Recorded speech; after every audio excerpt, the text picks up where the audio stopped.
Architecture is the learned game, correct and magnificent, of forms assembled in the light. Le Corbusier.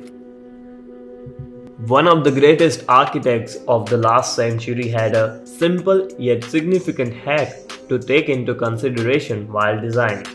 So, this hack came into my attention through Baby Doshi's book Paths Uncharted. It will feel so basic, but it's like common sense. But as we all know that common sense ain't that common. I feel like Corbusier used to design buildings taking into consideration what type of silhouette it will create. Basically making a black and white image of the design.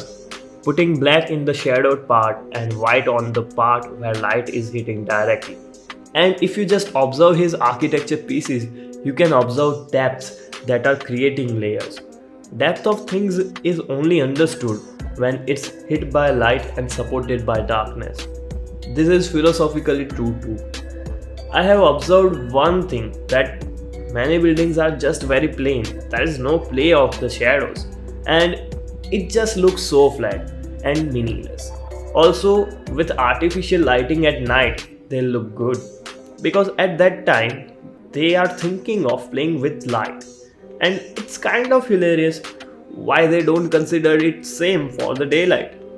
When the shadow comes into the game, design becomes interesting.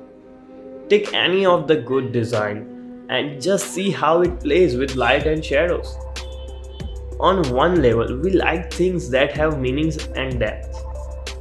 I feel like good design engages and interacts with people on both conscious and subconscious levels.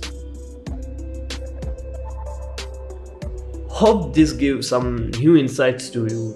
Thank you for your time. Meet you in the another one. Till then, okay, bye.